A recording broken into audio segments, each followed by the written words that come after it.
Good morning. Good morning. Yes, How are Victor. you, How Joe? are you? Very Good, good. good. Yes. Ladies and gentlemen, it's always a pleasure to be here with you all, learning together, growing. Hopefully, that all of you taking all this wisdom. Again, remember, it's not mine or Joe's, it's God's wisdom that is giving clear instruction is in His Torah, the Old Testament. It is the guide for us to live here. I want to thank my parents, Joe parents as well, for bringing us into this world, caring for us, loving us, showing us what love is. And all of you who are out there who may not have had that, and I'm sorry that didn't happen for you, but at the same time, you can still change it. You can Right. still Oh, change absolutely. Always change. that. Right. Yeah. Meaning that as long as you're alive, you can change your situation, ladies and gentlemen. That's not the bottom line. It doesn't end. That's why you are in this world. You are in this world to fix. That's the purpose of this world, to fix you, to fix your situation. First, you have to fix you before you can fix your situation. Absolutely. You definitely do. Well, Victor, I got a text the other day. Someone's telling me about my, they think I got a lot of anger while I'm talking, But here, Romans 12:9, it says, never lack in zeal. And also, God said, but keep your spiritual fever. So don't lack. I mean, you have passion. My passion. I'm not mad, Victor. I'm not mad. I got passion. We got to learn what we're doing. We're not doing the right thing. So we want to learn. What do you tell your children? You better be good or you're going to wherever you're going. The passion. We have to feel that passion. Feel your passion. And what they're saying, as to clarify some more to what Joe just said about the fever, about the zeal for God, is this: what it's saying is that when it comes to the issue of God, is when you have to have that zeal, that passion, because you're defending God, you're defending His word, you're defending His children, because it's showing this is where you stand. You see, when people know where you stand, they're not going to come to you. They're not going to come to you if they stand opposite of what your beliefs are. So, for example, some people say, "Oh, I'm not going to go to Victor. I already know he's not going to do it because they already understand my belief where I stand." So when you make your stand clear, and that's what it is, as children of God, we're supposed to make our stand clear where we stand. Everybody else make their stand clear where they stand about whatever they believe in. Right, right. It doesn't matter what they believe in; they make it clear to the world. And sometimes I know where I sin, where I go across the line, and I use profanity. I know you heard me say that, and I'm sorry. I try to do better. You notice on this program I contain myself. I don't use that any bad words. Trying not to. Well, we're gonna do one about Musar, character development, and one of the first one we're gonna attack is Musar. Musar, character development. Another word Victor comes up with, Musar. That's a Jewish name for character development. I love that. So there is a series that we're gonna be doing, God willing, which is developing your character, how to fix the flaws, because every one of us have flaws in our character. We have flaws. Either we're angry, we're stingy, we're selfish, we hate people, bigotry, whatever you want to call it. We have flaws. Well, that's why you say we're here to fix ourselves. There you go. You're right. We are. We're here to fix ourselves. And other things too. Yes. To love one another, but we're here to fix each other. Exactly. Ourselves. That's the purpose of this existence. And the problem is because we don't know why we are here, what our purpose is, why we fail. That is a big That's question. why we fail. That's what we're asking our whole lives. What are we doing here? What are we? But we know God has given us this opportunity to fix ourselves, to love each other. And you know what it's like, Joe? It's like you going into taking the test and you have no idea what's on the test. No, you don't. That's true. Yeah, you're just like, let me see. Right. Let me bubble A. Especially if you don't study. Yeah. Now, if you study the Bible, 10 Commandments, you might know what's on the test. We got to study. But that's the problem. People don't even know there's a test. No, right. People are not even aware there's a test. Right. One, you're not aware there's a test. Two, you're not even aware what your purpose is here for, what you're supposed to be doing. So how can the life you're looking for ever be good? There you go. Because it's designed for a purpose. And you're chasing things that has nothing to do with the purpose. You're going after things and the world is telling you. We do. Well, we all do. There's no way you're going to succeed. You can't succeed. Go into a test that you have no idea there's a test. Imagine you show up at work on Monday or tomorrow, Friday, and then they say, we're going to have a test. Now, you know your job, whatever that may be. But you go into the class or into the room for the test, and the test has nothing to do with what you know. Whoa, man, that's confusing. Can you pass that test? That's happened to me many times, and I have flunked that test. Yes, because this is what is happening to people's lives, because they have no idea why they're here, and they're being tested, and they're failing over and over and over again, failing to the point they become depressed, they give up, and that leads into marriage. They fail the test of marriage. They fail the test of marriage miserably. Right. But guess what?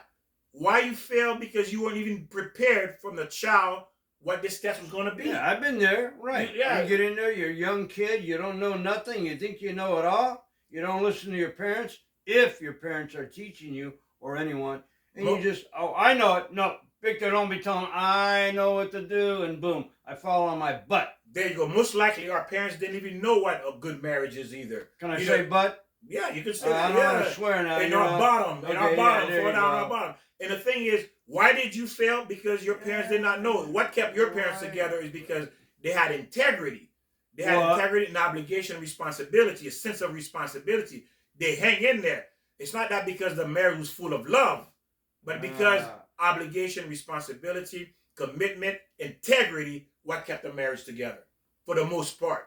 But today, we don't have those things. No, right. It's gone. It's gone. Yeah. So if our parents held their marriage by that, and we're not even talking about love, real love, because again, love, feelings are all, they're not emotional.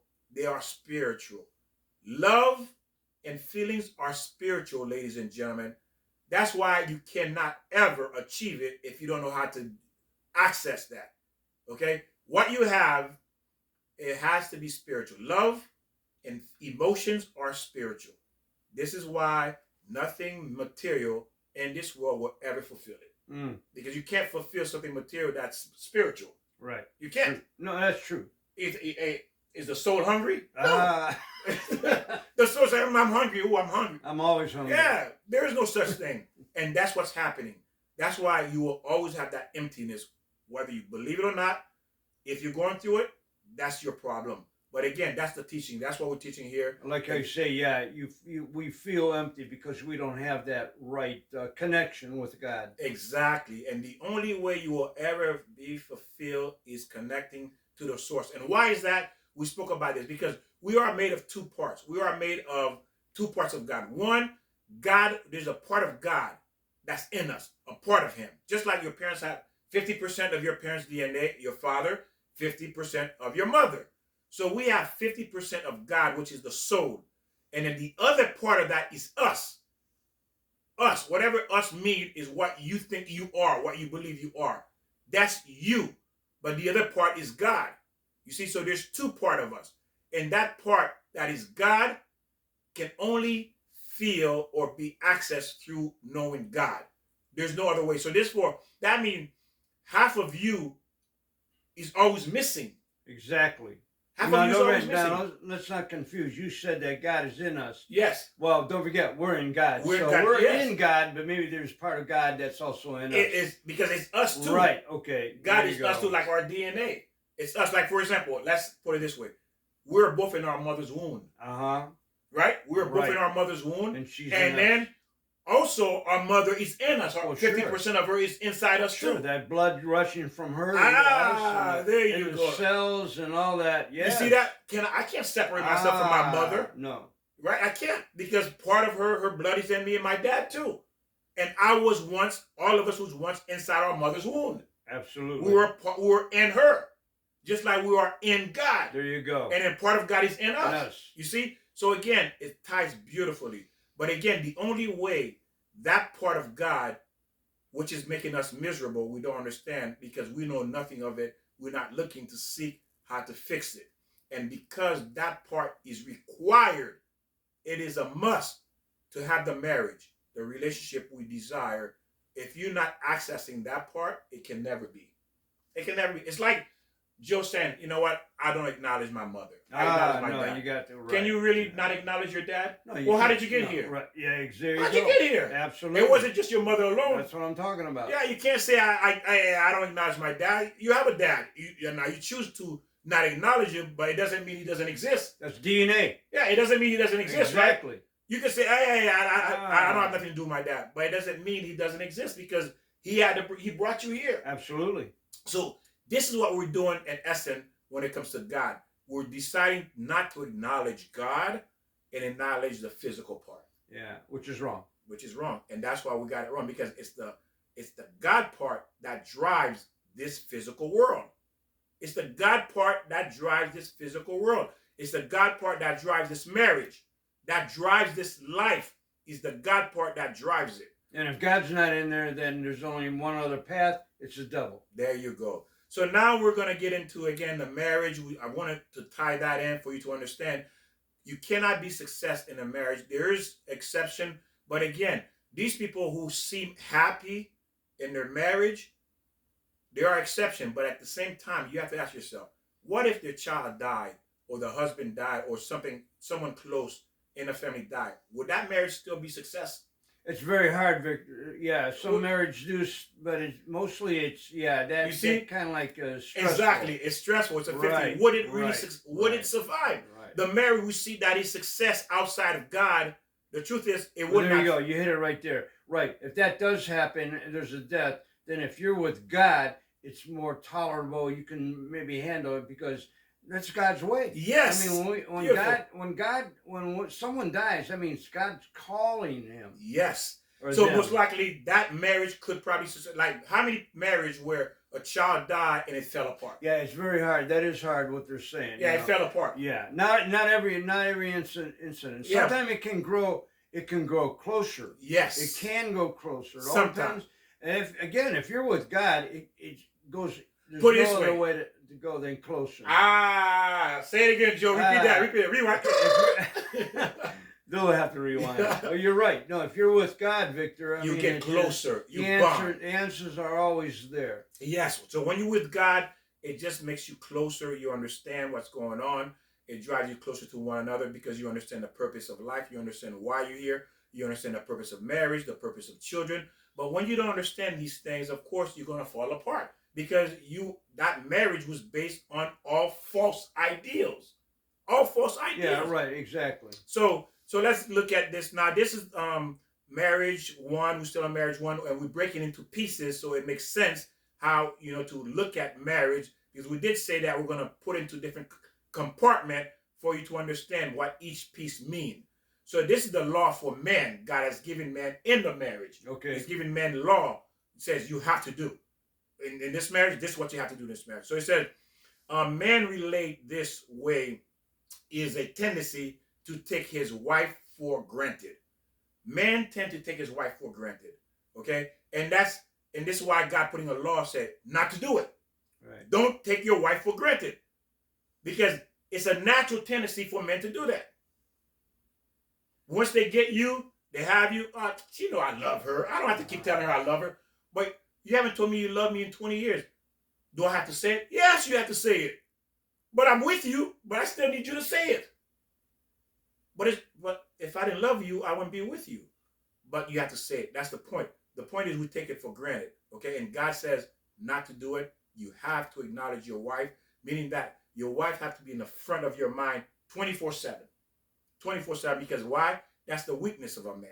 Well, you should take nothing for granted ever. I mean, we're your friends. Yes. I mean, you're talking about men, and that's great. You're talking about men, but wives too. I mean, people take people for granted, just period. You take your children, you take your parents, you take your spouse, you take your boss, you take your employees. Everybody, the word, like you're saying, Victor, you're 100% right when you're talking about men, but it's across the board. We can't have, that's like a sin in itself, probably. And probably under one commandment somewhere. What you say is true, Joe. What you say is true. God doesn't want us to take anyone for granted. Because by taking people for granted, that says you're selfish, and God hates a selfish person. I read. Here's just 2 books. He hates a selfish person. I got 5 books. There's 2 books here. And you got to read. And then God says not to take anyone, because someone who is with God does not take anybody for granted. Right. That's if you're with God. We're talking about people who are not with God. Do we take God for granted? Does yes, God take us for granted? Yeah, we take God for granted. Yeah. Because we can abuse God. Think about it. When you're in the wrong, when we're in the wrong, we take Him for granted. Think about it. We sometimes hate God, get mad at God, rebel against God, use the gift He's given us against Him, run away from Him, but yet He still open His arm to receive us. He still love us. He's still open for us to come back. I will always be But with look how you. we abuse Him. Right. Yeah, exactly. Look how we abuse a God that loves us, but what Well, parents are that way too. I mean, kids do that to their parents. Yeah, right. And you know, you always want to stand by your children. Mm-hmm. And it says her one need in life is not to be taken for granted. The woman, one need in life with you as a wife is for you not to take her for granted. A normal woman demands total, explicit dedication, total love, total commitment, making explicit all the time. She wants total commitment. Well, I must be a woman because that's what I need too. What are you talking? Yeah, I need that. What am I, a woman? Here, let me. Well, I better not. I was take up. Yeah, I'm not. But I need that too, Victor. I need that too. And you're right. We all need that. But remember, these are laws is given to men because men generally does not express that. You understand? So because right, we're harder. Yeah, we don't grow up knowing that we have to. We're women. That's, I think, a society thing. We're pushed to be tough. Yeah. Don't cry. Yeah, don't cry. Yeah. Ooh, to say I love you. Ooh, that's sissy. I'm not saying that. Yeah. No, right. I don't feel like a man saying that's I how love you. We're taught that way.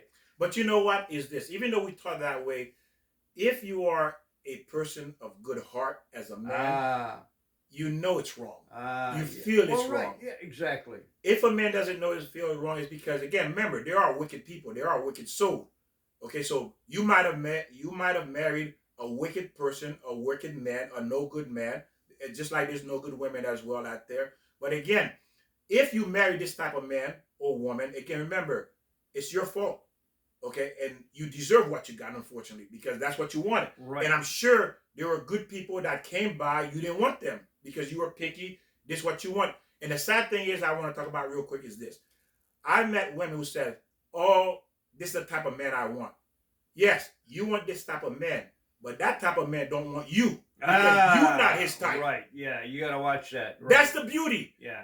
He's your type, but he's not your type. He doesn't want you because you're not his type. You know why we get into that? Because we're not taught that. Yes. We have to understand what we're looking for. Victor, he's not my type. Yeah, okay, I understand right, that. Yeah. He's my type. Yeah, but the guy you want, he says you're not his type. You see the problem? Yes. And guess what? You're going to grow old and die by yourself because you are not his type. Welcome to reality. You're not his type. That's why you are single, because you are not his type. If you were his type, he would be with you. There you go. You see, that's why you're single.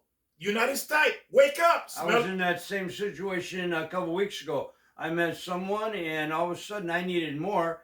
I realized she wasn't my type because the attention I wasn't getting, so I needed more. So I realized that's not my type. There you go. She's not my type. Because again, you have to keep in mind they are, again, but at the same time, listen to this too, is this. It's sad. It's hard to hear this. Most of you are going to die by yourself because of this type, of this pickiness. Yeah. And also, you have some evil in you. Because if you passing good men to go after your type, which is don't want you, that means you evil. Yeah. You're a nasty, wicked person. Well, you're looking for the money. You're not looking for the heart or the spirit. You're looking for the money. You're looking for the power, the prestige, more than what's the real human being. There you go. And God says, because you wicked, you evil, you're not looking for what you said, the real human being, what I'm giving you, a great thing, you don't want it, you're going to die alone.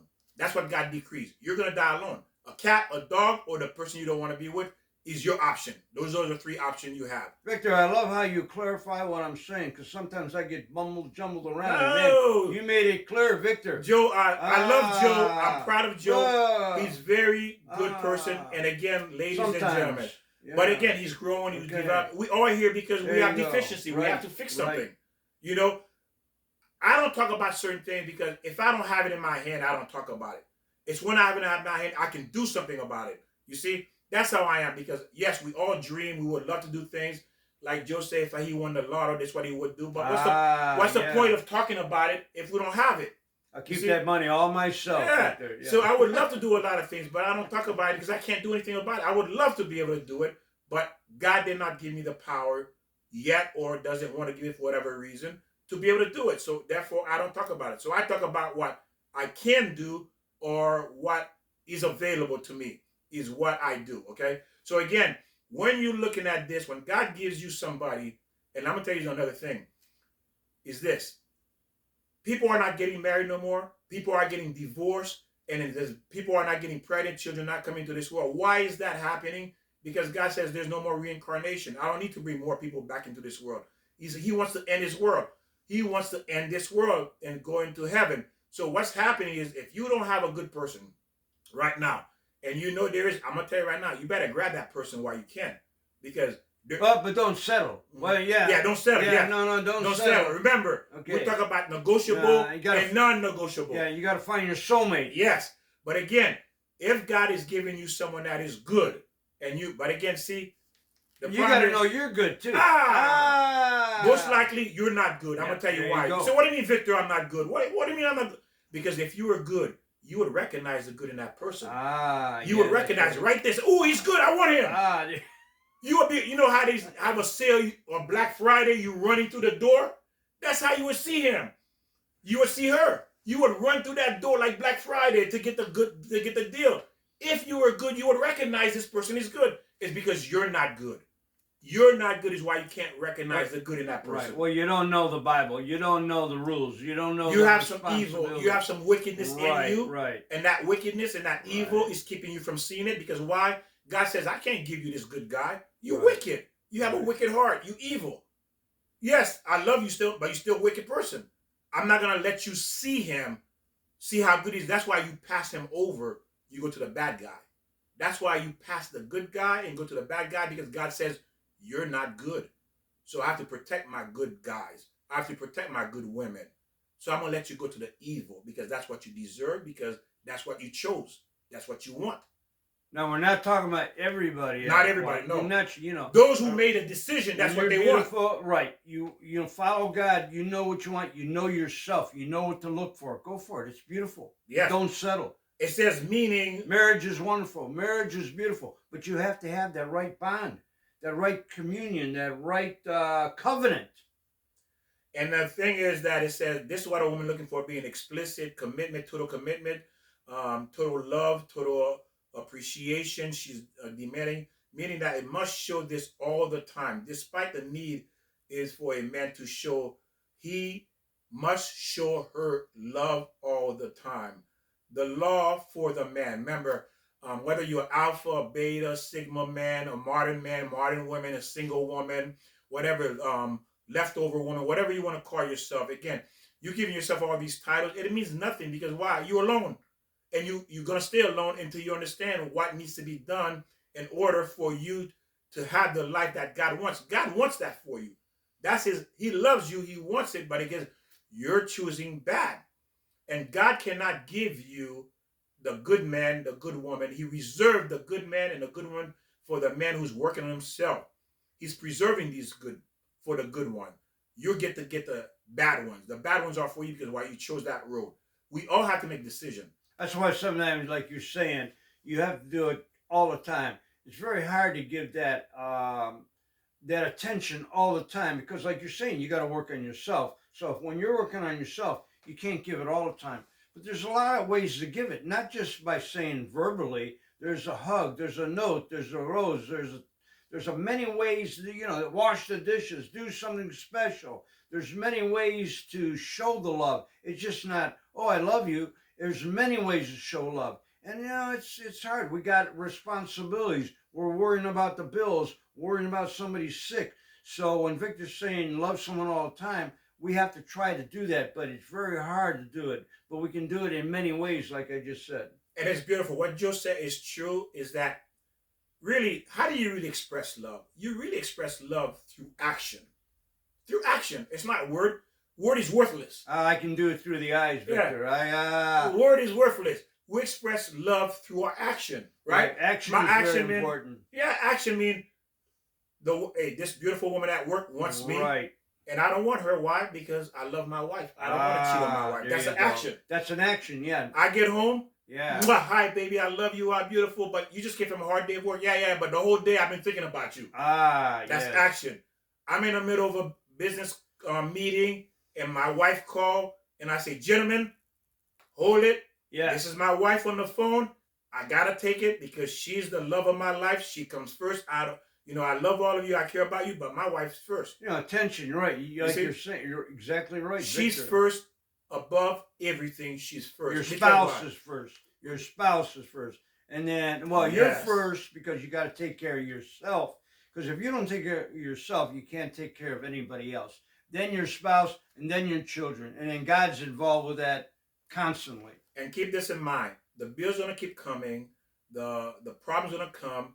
But one thing that will always be there is your spouse, is your wife. Because at the end, you two are going to go back upstairs. All this is, and this is where people go wrong, thinking all this really has it doesn't have a lot of meaning at all. All this is an illusion, is testing you to see if you have the ability to fuse, to fix yourself, to become one. To fuse, I like that word. To fuse, to become one, to fuse again, to become one piece. There you go. To become one piece, not individual, but one. Us. Us. It's always us. Building an us. With three persons with God in there. There you go, absolutely. God is the one that fuses us. The Spirit. That keeps us together. So we must understand that, and it says he must make her the primary in his life, and the moment he marries her, to the end, she has to be primary all the way to the end of life. Well, that's where they say, all the way. Till death do you part. Do you part. Assure he loves her. It takes years. It takes, at least in a Jewish world, when you get married, the man is not allowed to leave his wife. He's not allowed to go to work. He's not allowed to go to war. He's not allowed to leave her side at all for 1 year.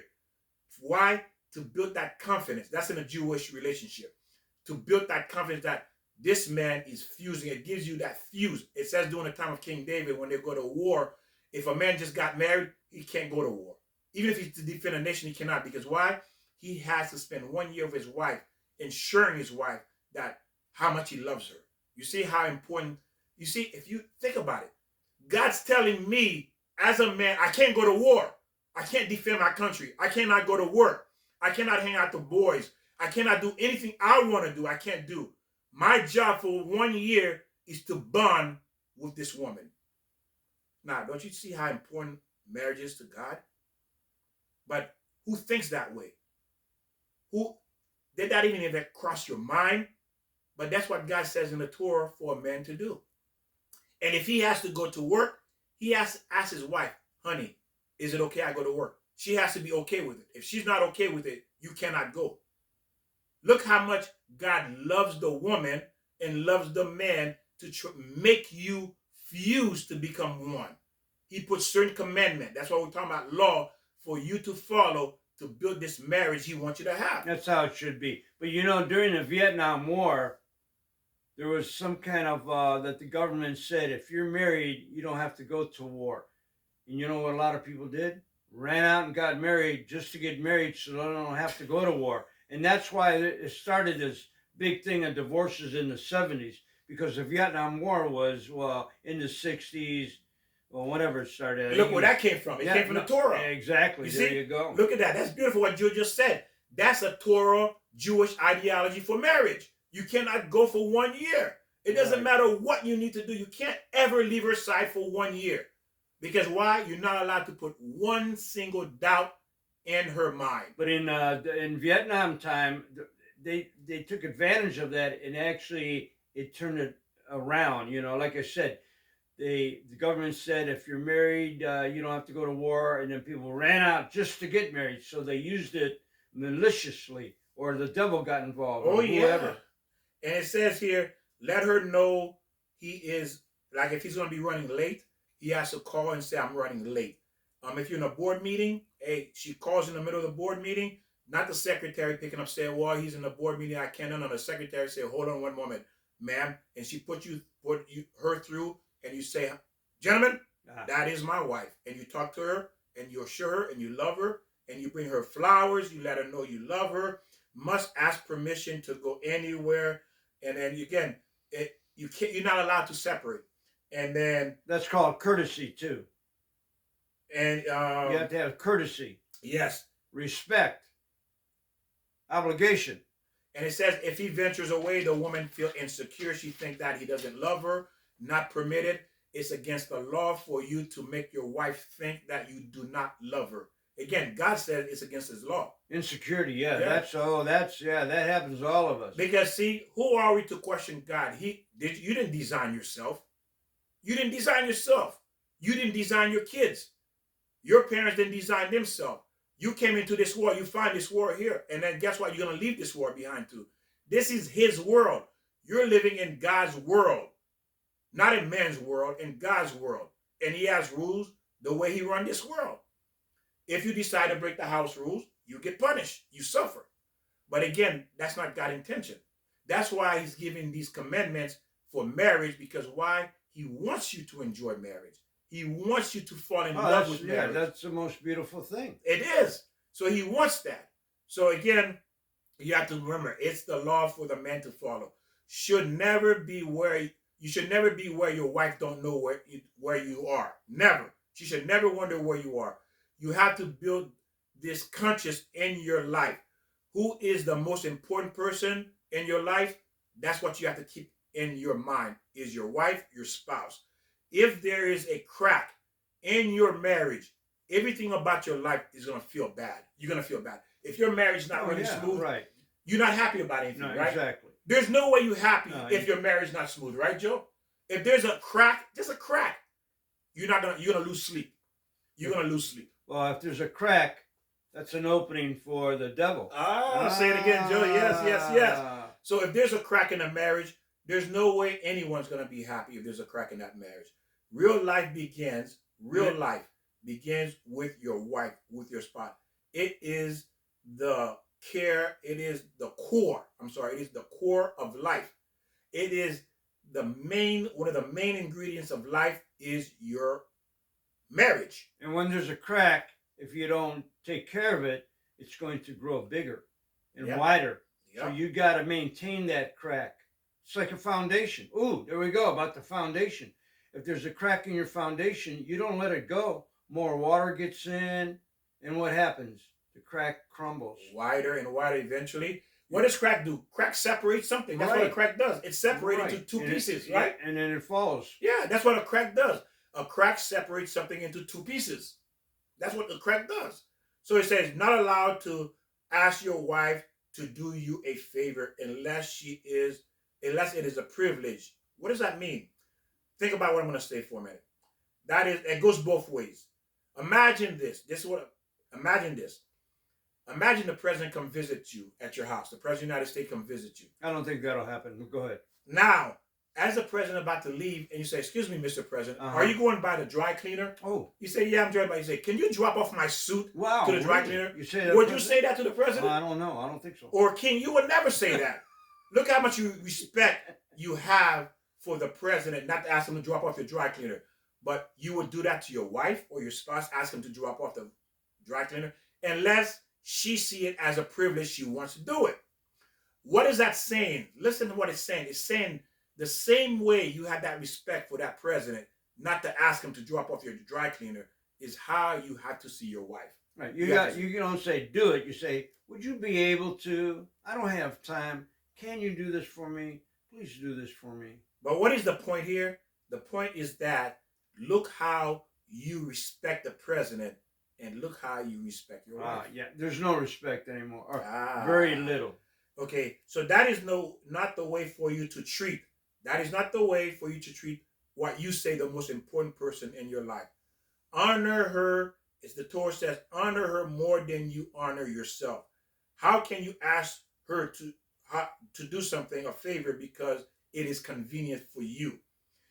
If you honor your wife the way the Torah says to honor her, guess what? She's going to want to do these things for you without asking. Because the same way a parent look at a child and see their needs, without the child say, hey, Mom, I need new shoes, I need new shirt. A parent knows that. They see that. And before the child even get a crack, the mother already bought a new pair of shoes or a new shirt. Because why? When a mother loves their child and the father, They're always looking to see what is missing in my child's life. What do they need? And if it's missing, they go get it. If it's missing, they provide it. And this is what happens. We're supposed to do. We supposed, and that's the thing. That's the lesson. The same way you are in tune with your children to see what they're lacking is this, and then you provide this gladly. You provide it. It's not like I don't want to buy my kid a new pair of shoes. I don't want to buy my son shoes. Oh, I have to, but I don't really want to. You don't say that. No, you don't. You're happy to do it. Matter of fact, you run to go do it. I think that's part of the vows when you take vows with each other. That's part of it too. Yes, you run to do these things to provide that service for your children. Or honor. Yeah. So men have a different time showing.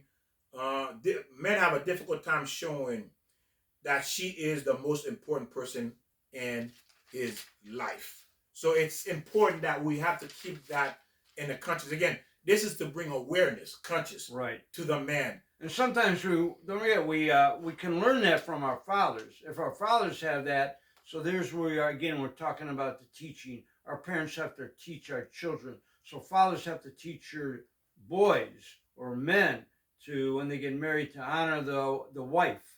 But the husband or the father has to show that in his marriage for the child to understand that. And the best way children learn, they says, is observation. Absolutely. Watching the way the mother and father relate. Every one of us, think about it for a minute. I'm going to ask you this question. Every one of us remember how our mother was with our father, how our father was with our mother. We all remember. There's no one that can say, I don't remember how my dad was with my mother. We can't say that because we remember. We saw. Yeah, we do. Yeah, I do. We saw. And then we all can say there's point in life where we did not like it. Right. And there's point in life we did like it. I was going to say that, right. There's things that go, ooh, I don't like that. Or it's scary. Usually for children, it's scary when something doesn't go, when somebody's yelling at one another. Exactly. Because why? We remember. And we will never forget. Because we learn by observing. And if you did not have that as a child yourself, the question is, did your child get that?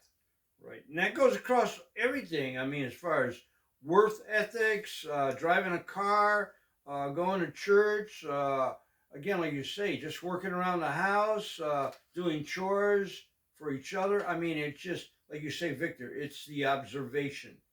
Yes, we're constantly observing as children, and that's the most critical, the most vital, the most impressionable time in a child's life is when they're young. That's when you will make the biggest impact on them, because when a child gets a certain age, you can't change them anymore because they already formulate their personality with their understanding.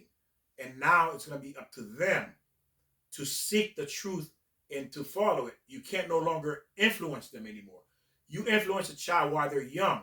Yeah, that's most acceptable, or that they are aware of that when they're younger. You know, I noticed that when we're on the square and we meet people from all over the world because of the filming industry in our neighborhood, that we see a lot of different families. And Victor, I'm very aware of the children who hang around their parents, and you can see the teaching or the obedience that some children have and don't have. And then right away, you know who's teaching and who isn't.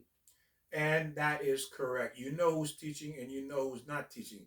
And you got to keep in mind, ladies and gentlemen, you can either make or break your children. That's just the bottom line. There's nothing, I agree. You're right. And you're right. If you don't have this information, you elected to destroy your kids. You chose to destroy your children, right? Because if you've been following this program and you're learning, you see how much mistakes you probably already made in the marriage, why your marriage did not succeed, why it is your fault. You can't blame the man or the woman because you chose them.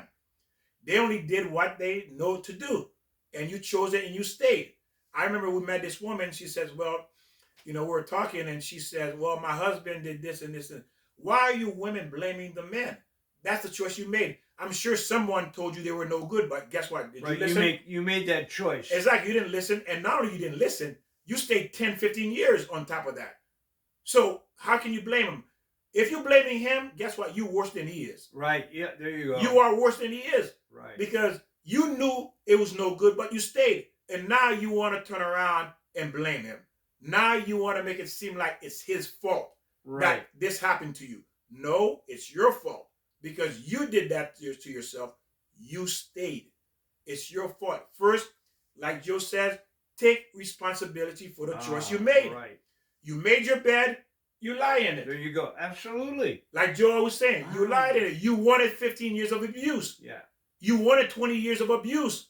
Not only that, you probably like it too. Most likely, some people like it. No, they do. Right. You know? Usually they like you say, we learn that from our parents. Sometimes when we see our parents acting that way, we think that's normal in a relationship. If the man beats the wife or whatever the case may be, we grow up as children and go, oh, well, that's the way marriage is going to be. Okay, I can do that to my spouse. And that is true. Again, but the truth is this. All of you know it's not true. Why? Because you watch television, you see where a man beat up on a woman, and all of you know it's wrong. All of you know it's wrong. You watch television, see where a man cheat on a woman. All of you know that is wrong. But guess what? You stayed. You know it was wrong. You stayed. I just saw some on a program. I have to say it was Cops, where this woman, she got beat up, and right away she goes, no, it wasn't his fault. I started it. And the cop says, but look at your face. It's all bloody. Yeah, but it's not his fault. Don't put him in jail. Don't bring him to jail. See, she wants to stay. She wants to say that it was all right for him to beat me. Exactly. That's what she wants. That's what she wants. Well, it's a combination of things. You're right, Victor. Some people do want that. But sometimes they're trapped in a situation and go, oh, I can't have that. I need him for whatever reason. I need him for his money. I need him for this security. Because you got to get out of that. Well, you're right, Joe. She went in for the wrong reason. Absolutely. The guy says, okay, you want to be with me because I'm a bad boy, makes you feel good. But again, I have needs too. For me to feel good is to punch your face in. You want to feel good being with a bad boy. He says, okay, you can be with me. But I want to feel good being a bad boy. And for me to feel good being a bad boy is to punch your face in. Yeah, I'm going to say this right away. I saw this. I mentioned this before. A perfect example was Johnny Depp and Amber Heard, I think her name is. She even said it out in public. She goes, well, before I married him, I knew who he was. It was like abusive. But she winds up marrying him. There you go. That's what you're talking about. You got, maybe she's thinking, well, you know what? I'll change up. No, you're not going to change anybody. Look at who the person is. Look at how he treats or she treats the parents. If a person is going to yell at his mom, oh, Ma, shut up. He's going to be yelling at you. Shut up, wife. Where's my food? I mean, it's obvious. It's there. Look at it. It's right. The writing is on the wall, as they say. And you can't blame God for your stupidity, for your choice. No. You chose that. And God says, okay, you sign up to get beat up. You sign up to be cheated on. You sign up to be miserable. Go sign up. Well, they didn't read the Bible. That's why. If they read the Bible, they read the Ten Commandments. They read what God is really talking and telling you what you need out of life. But no, you want that bad boy. You want that bad inspiration. You want whatever. The good life, the fast life, the wrong life. And the truth is, if you really want to look at it deeper, you don't have good inside you like you think you are. Because if you had good, you pursue good. No, yeah, right. You look for good. Right. Why is it you look for the best pedicure, manicure when you go into the place? You look for the best person that cuts your hair, that gives you, do your hair for you, or whatever it is that you do to make yourself look good. Why you go to the best for these things? But when it comes to the guy, you go to the worst because that you got some bad in you as well. You have some evil in you as well. That's why you go after it. I went to a manicure the other day because this one was cheaper. Cut off my finger. Look at Victor. Because that was cheaper. I didn't want the best. I needed something cheaper. So there it goes. One finger missing. Well, like I said, but I got it back. Well, like I said, you get what you pay for, right? You get what you pay for. Victor, you're right. You get what you paid for because that's what you wanted. That's what you paid for. You get what you paid for. It says many husband shows kindness to strangers at work or on the street, but does not show the same kindness to their wives. And we do that. Yeah, We do yeah, show a yeah, loving part yeah, when we outside the home, and people say, "Wow, your husband is wonderful, this and this," but in the back of your mind, you say, "Well, he doesn't treat me like that." Well, of course, he's not going to treat you like that because why? That's what you sign up for. You sign up for not to be treated good. So what do you expect? That's what he does. You only getting what you paid for. Here's one good example. When you're in you're looking for a spouse and you're talking to someone and you're talking eye to eye, and all of a sudden they're looking like this, you know, looking at someone else. Right off the bat, they're not interested in you. They're interested in somebody else. And it says she already takes for granted that her husband by her husband. So by her husband already taking her for granted. And again, listen to this: a husband can never embarrass his wife in public and private either. You will get hell for that. God will send you to hell if you embarrass your wife in public. Well, didn't you teach me that you're not allowed to embarrass anybody? Anybody, that is Sometimes correct. when I was getting a little excited, sometimes I'll say, "No, you're right. You shouldn't embarrass your children." Yes. Don't be yelling at your children at a store or something. You're right. You go on, Victor. Yeah, you're not allowed to embarrass her. He said no smart remarks or derogatory names like don't call if you give your wife a nickname she doesn't like it, don't give her nicknames. Right. Unless she approves of it, she likes it. You check with her, make sure it's okay. If it's not, do not do it because why? You're degrading her. What about Pooh Bear? Baby. Okay, baby's fine, but again, well, no, it doesn't matter. It depends. She likes it, exactly, or they like it. Right, exactly. right. It depends on her. Yeah. If she likes it, but again, you are not allowed to do any of these things in public to embarrass your wife because why? A woman cannot handle embarrassment in public. Man, we can brush it off. Whatever. I don't know. Yeah, she's just mad. I mean, well, but I'm talking about real man. Yeah, yeah. Okay, real man that understand who they are, who's confident about themselves. They brush it off. There are men who can't take it either, but there are men who say, "Hey, that's well, it all depends what it is." Well, that's what I'm saying. Yeah. Okay. There are men who can handle those kind of embarrassment in public by a woman, and there are those who can't. But again, a man who's confident with himself, he really doesn't care. It doesn't bother him. You can talk to you blue in the face. He look at you like something wrong with you. And you get more mad because he's not responding because looking at you, she's crazy. And his mind, he's saying she's crazy. But you talking like he's crazy. But that's the way he is. Again, there's a man who's not going to respond because it simply doesn't mean anything to them. So a woman is more sensitive in that area than a man is. Okay? Obligation for the man, it takes, you have to repeat this in your mind to remember. You have to repeat it over. You are obligated to keep this law by repeating. Which way? I was don't embarrass my wife. Don't embarrass. Okay, treat my wife good. Right. Don't use derogatory name or nickname. Right. Again, the thing is, treat her with more respect than yourself. Meaning that, again, let's say there's only money to buy one car, a new car. She gets it. There's only enough money to buy a new watch that I want. No, she gets it. There has to be two, enough for two. But it's only enough for one, and I wanted it, she gets it. I want that new car, she gets it. I want that new watch, she gets it. What about a compromise, though? I think a compromise is better. I mean, you work hard for your money. She works hard for the money. Why should one person get the luxury car? I mean, what about some kind of compromise? Well, again, as I said, you can do that as well if it's agreed between the two parties. But this is the general rule that's laid down. Again, all of this is designed to protect the marriage, right. To make sure both parties understand and they can get along and love each other, develop that closeness, develop that oneness. This is the purpose of all this. When you're talking about embarrassing, you also got to mention that you can't embarrass yourself too.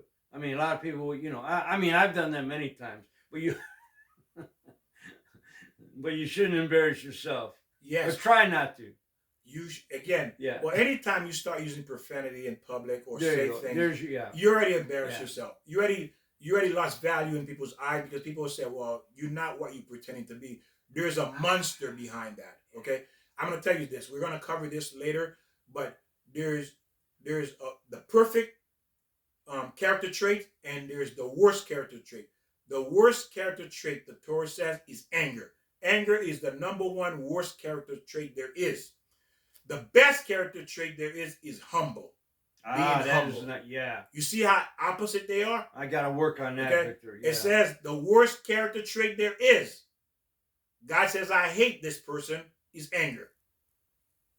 Anger equals to God hates. And that's ugly. Anger, I've seen people, I've seen it in myself too. And that's, especially when you're out in public. Yes. You embarrass yourself. Ooh. It's very, very ugly. We're going to cover anger. We're going to do a teaching about that. So that way you understand where it's coming from, how to repair it, to understand all the technical part of it, how it can send you to hell, or how to overcome it. Okay. So again, there's a lot involved. If you notice, you've been learning with us. The material is endless. All this is to fix us. Again, all this teaching is to fix us. It is. You're right. Yeah. To do the right thing. How do we know how to fix it? We don't even know we have these problems. No. We don't even know. Hey, how do you know you have these problems? You don't even know why you're here.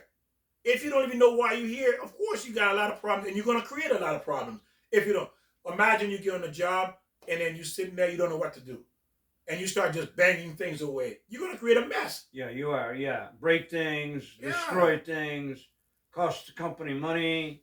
Exactly. So again, ladies and gentlemen, all of this teaching is for you, it's for us to become a better version of ourselves, and for our children to see, hey, dad worked on himself, mom worked on himself, they have a happier marriage, they're better people. I haven't met really anyone yet, that can say their parents' marriage was perfect, it was wonderful, it simply doesn't exist. Why? Because we have flaws. We don't even know why we're here. We don't even know why we're here. On top of that, we don't even know what marriage is. On top of that, we don't even know what a man is, what a woman is. On top of that, we don't know anything. How can we be successful in anything we don't know? We have to teach each other. The only thing we really know is how to pursue a career and make money and buy things. Yeah, usually. Yeah, that's what we really know. Right. Pleasure. Right. We know how to go seek and find pleasure. The guy, the girl, the money, the food, the house, the car, the drugs, the beer, the wine. That's all we know how to do, how to pursue. Yeah, right. But that's it. But we're thinking that's living. And all of that is a huge illusion. Illusion. It's an illusion. Yeah. Chaos. Pleasure is an illusion outside of God. It's all an illusion. And at the end, you're going to realize you were a total failure. Can you imagine how you're going to feel when you die? To know that you are a complete 100% failure. Waste. There you go. Waste. Can you imagine how that's going to feel when you die and you can't fix it? And you know you were given this life to achieve and to become a success, and you didn't do it? Because you're not going to your potential. You're not working on the gift God has given you. You're working on something else that pleasure. Pleasure. Yeah, you want that instant fix.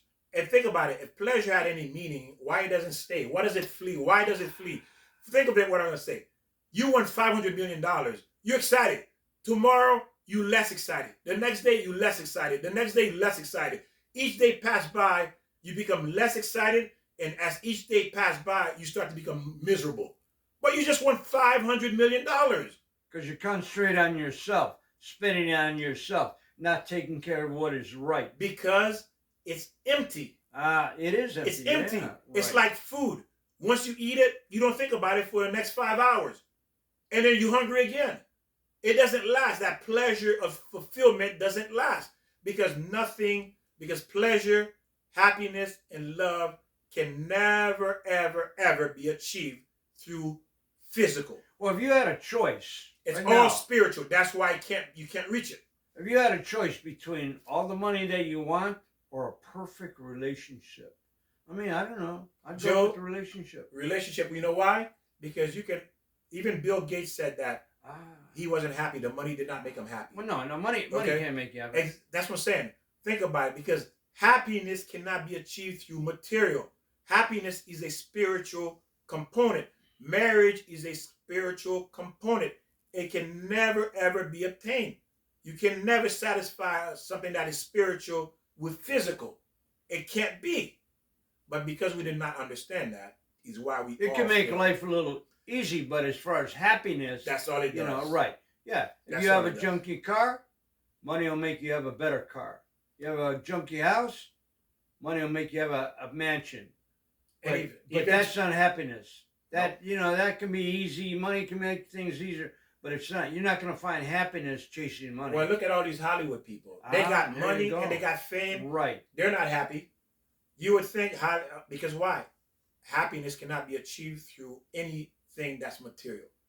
Usually. It doesn't exist. Right. Because Especially money. happiness Right. comes from God.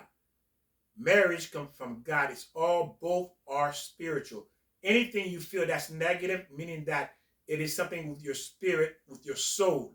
It's a deficiency in your soul. Your soul is not happy.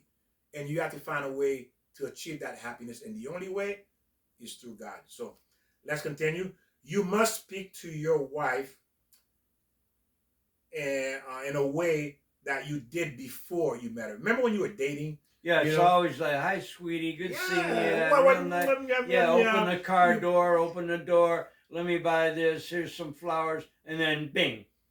What happens, Victor? After you get her, get your own door. Yeah, you know that's what usually happens. And this is what God is saying, is this. You must treat your wife the same way you were treating her when you were courting her, when you were dating her. How lovely she was in your eyes, sparkling. You've seen bells, you've seen lights, you've seen all the wonderful things you're seeing and you're doing, you must do.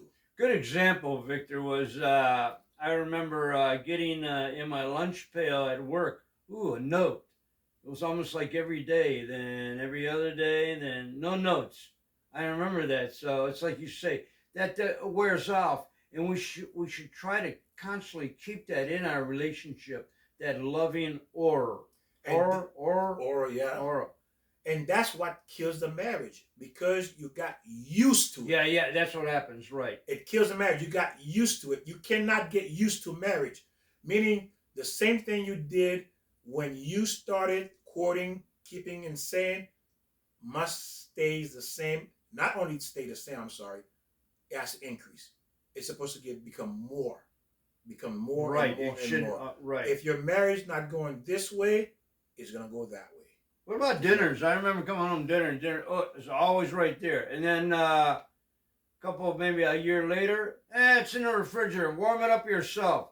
Put it in the microwave. Pick up something at the store. I don't have time. I want to play tennis. That's what we do. Yeah. We pass the buck. That's what, Or don't care anymore. We got used to it. Got used to We it. got used to it. That's the killer. Getting used to marriage is a killer. Getting used to that person. Another word, taking the person for granted. That's what kills the marriage. One of the number one, of course, there's money, other aspect. But again, if you understand your purpose here, money cannot destroy a relationship. It can't. If you really understand why you're here. Because guess what? You're going to die. All of us going to die. We all grow old. We're all going to leave everything behind. Oh, everything? Everything. You're leaving everything I'm behind. taking my money with me. Yeah, we're leaving everything. Hey, where's your parents? They're gone. Isn't your parents gone? They're dead. They're dead. They're gone. They left behind. You're left behind. Your parents left. The same way your parents left, we're going to leave. We're going to leave. We're going to leave. Guess what? They're not complaining about money or anything. They're not complaining about anything. They're gone. Isn't Moses still around? He's gone. He's gone? He's gone. Abraham. Gone. Isaac. Gone. Isaac. Ooh. Joseph. Everybody is Muhammad gone. Ali. Gone. Well, I don't know if he's still alive. I Is can't he gone? remember. I think Well, he is gone, yeah. Yeah. So look, all these actors gone that we knew. Gone. Everybody's going to leave.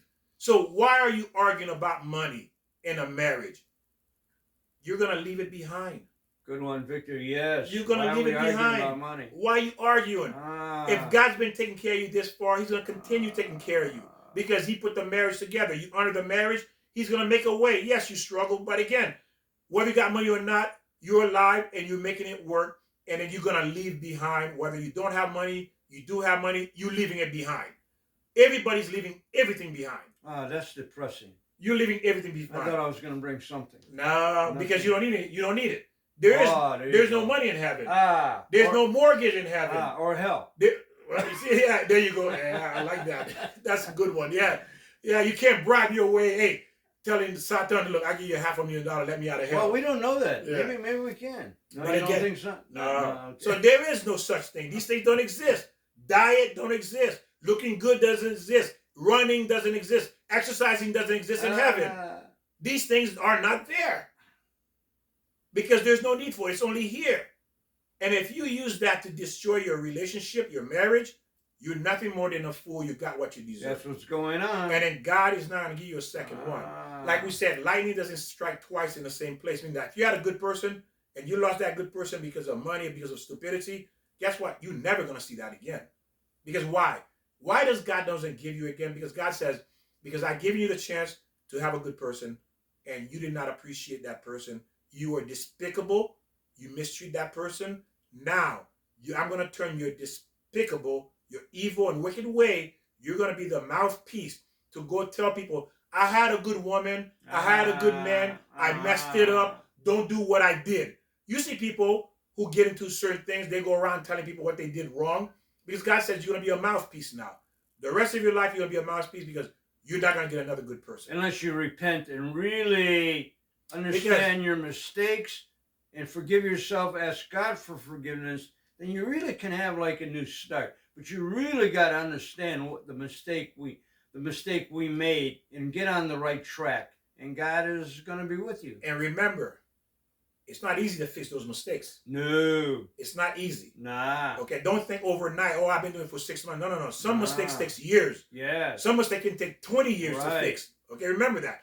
Some mistake can take a lifetime to fix. People don't want to learn. That's why. It depends what the mistake is too. Yeah. It depends. So again, you must, now to conclude is this, you must put remember when you were dating, you went to see the father and the mother, to your girlfriend house to meet the mother, to meet the father.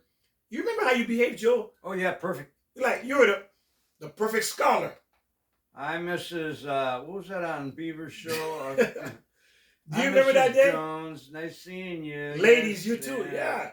You remember how it was when you went to meet your boyfriend parents? Yeah. Or guys where the girls came to visit you, vice versa? Everything closed up real neat, real proper, and bing. And then you acting, and remember how you acted in front of the parents? And it says, the way you were acting in front of their parents is the same way you must continue to act with them. Well, as if the parents are there. Right. As if the parents are there. Did you cuss out your wife in front of their parents? No. When you were dating them? No. Did you do these horrible things? No. So the Torah is saying, the same way you were acting, the show, the Academy Award performance you put in front of the parents, you need to put that same Academy Award performance in your marriage. All the time in your marriage. Right. Exactly. It has to be there all the time. All the time. All the time to the end. It should be that way. And you're right, Joe. It should be. Why? I did it in front of your parents. Uh-huh. Right? I was a perfect gentleman in front of your parents. You were the perfect woman in front of my parents. Why change? Why change? Again, this is what the Torah says you need to do. You see how beautiful it is when you understand the structure God outlined for each one of us to do, how beautiful it's supposed to be.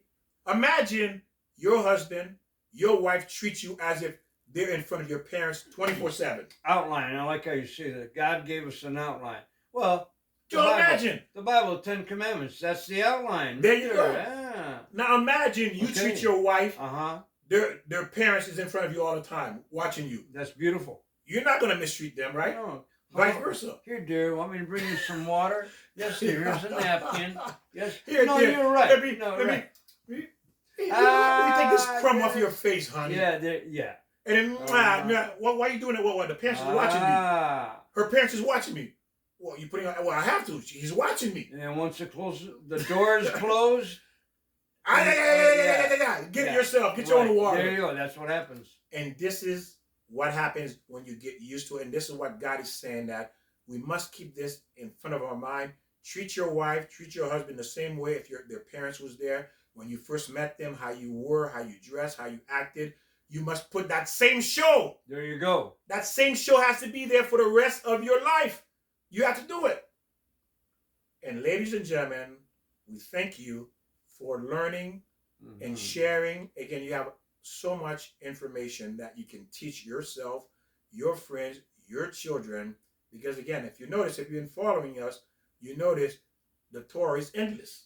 It's endless Yeah, to how right. we're supposed to behave. God is endless. Yeah, God is, yeah, it's God. Yeah, God is love. God is beautiful. Beautiful. And you see, He's given us clear direction how to behave in situations. Because why? He wants the best for us. It's we who don't know that. Some of us are evil, unfortunately. There are evil people. There are wicked people, devious people, malicious people, people who are in it for themselves. They're not there for you. Again, if you're not marrying those people, most likely you have some evil and wicked in you too, because why are you attracted to these type of people? So you have to examine yourself. Right. Well, what happened then is because they left God. And then when you leave God, then evil is right around the corner, Victor. And that's why Joe is saying you have to examine you. Why did you leave God? And why did you suffer this punishment to be with this person? Right. Because you had some wicked, some evil, some bad things in you. And now this person just showed that you were bad because by the way they treated you is an indication you're not good yourself because you went after them. So you can't blame them and say they did to you. No. They did to you because you deserved it. Because you had evil. If you were looking for good, believe me, you would have found good. Yeah. The Torah says that. Right. If you were really looking for good, you would have found good. But it's because you were not looking for good. So what they did to you, you got what you deserve. I know it's hard to hear that, but it's the truth.